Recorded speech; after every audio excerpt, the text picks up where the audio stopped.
SSC GD 2025 mathematics topic चल रहा है रेशो एंड प्रोपोर्शनल का वीडियो नंबर है 14। इसमें क्वेश्चन है, क्वेश्चन कहा गया है ए बी सी को कुछ पैसे ए बी सी तथा डी में बांटे गए हैं। ठीक है, यानी कि कुछ पैसे ए अनुपात बी अनुपात सी अनुपात डी में इस अनुपात में बांटे जाते हैं। 5 अनुपात 2 अनुपात 4 अनुपात 3 में बांटे जाते हैं। ठीक है, आगे कहा यदि ए डी से 1000 अधिक प्राप्त करे, ए डी से 1000 अधिक प्राप्त करे तब सी का हिस्सा कितना होगा। ए और डी में कॉम्बिनेशन दिया है केवल, तो सी का हिस्सा पूछ रहा है, सी का हिस्सा क्या होगा। अब यहाँ पे ए बराबर हो जाएगा 5k एंड बी बराबर 2k एंड सी बराबर 4k एंड डी बराबर होगा 3k। ए का मान कितना है 5k, डी का मान कितना है 3k equal to A plus 1000। 3k को इधर लाएंगे, 5k माइनस का 3k बराबर 1000, यानी कि 2k बराबर 1000 एंड k बराबर 1000/2 यानी कि 500। k का मान आ गया 500। c का मान निकलना, c बराबर था 4k, 4 × 500 यानी कि c बराबर 5 × 20 2000। तो सी का हिस्सा कितना आ गया 2000 रुपये।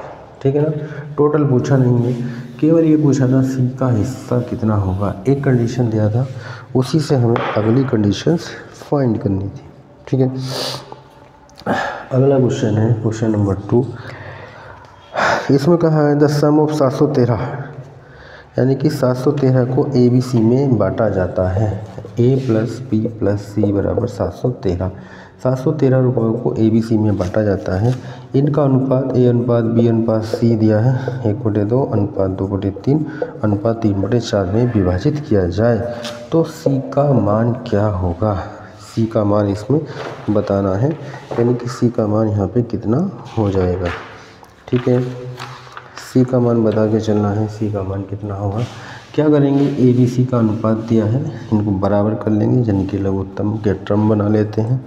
12 लघुत्तम हो जाएगा 2 3 4 का, तो यहाँ पे 12 बनाने के लिए 2 को 12 बनाएंगे 6 से गुणा करेंगे। इस नीचे 3 को 12 बनाएंगे 4 से गुणा, और नीचे 4 को 4 दिया 12, तो ये हो गया 6/12 8/12 एंड 9/12। 12 कैंसिल हो जाएंगे, 6 अनुपात 8 अनुपात 9, तो ए अनुपात बी अनुपात सी, तो ए बराबर 6k एंड बी बराबर 8k एंड सी बराबर 9k। ठीक है, यहाँ ए बी सी का मान रखा जाएगा इसमें, ए प्लस बी प्लस सी 713, ए का मान 6k, बी का मान 8k, सी का मान 9k बराबर 713। तो ये हो जाएगा 14 और 9,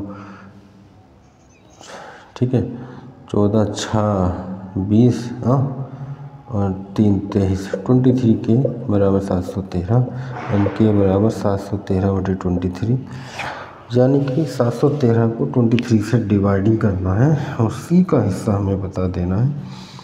तो 713 को 23 से 23 40 23 3 9 3 6 69 2 बचा 23 31 बार आ रहा, के बराबर 31। अब सी बराबर था हमारा 9k। ठीक है ना, सी का हिस्सा 9k, यानी कि k का मान 31, गुणा करेंगे 9 का 9 9 दिया 27, तो सी आ जाएगा 279। तो सी का हिस्सा कितना जाएगा 279, 279। ठीक है, नेक्स्ट क्वेश्चन क्वेश्चन नंबर 3। अगला क्वेश्चन में कहा है कि ए और बी के पास 4650 रुपये हैं, यानी ए प्लस बी बराबर है 4655। सॉरी, ए का 4/15 बी के 2/5 के बराबर है, यानी ए का 4/15 बी के 2/5 के बराबर है। ए का 4/15 बी के 2/5 के बराबर है, तो बी का मान ज्ञात करो। ठीक है, कंडीशन साफ साफ दे दी, यहाँ से रेशो निकल आएगा। ए और बी में 4650 रुपये बांटे गए हैं। ए का 4/15 भाग बी के 2/5 के बराबर है। ए का मतलब गुणा होता है, ए का 4/15 बी का 2/5। तो हम इसको सोल्व करेंगे, यानी कि 5 से मैं इसे काटा, 5 × 15 और 2 से 2 दूनी 4। तो a × 2/3 बराबर b। ए और बी का रेशो अगर निकालना है, बी को नीचे लाओ, a/b, 3 यहाँ ऊपर जाएगा और 2 नीचे पहुँच जाएगा। तो a अनुपात b इसको कह सकते हैं 3:2। a बराबर कितना होगा, a बराबर 3k एंड b बराबर 2k। ठीक है, समीकरण 1 में मान रखेंगे a + b बराबर 4655, a बराबर 3k, b बराबर 2k बराबर 4655, यानी कि 5k बराबर 4655, देन k बराबर 4655/5, 5 × 9 = 45, 1 बचा, 5 × 15, 5 × 5, k का मान आ गया 931। उन्होंने पूछा है b का हिस्सा है, b का हिस्सा, हाँ b का मान क्या है, तो b बराबर था हमारा कितना, 2k। ठीक है, 2b बराबर 2k ये रखा, k का मान रख देंगे 931। तो b बराबर हो जाएगा 2, 2 × 6, 2 × 18, 1862 रुपये।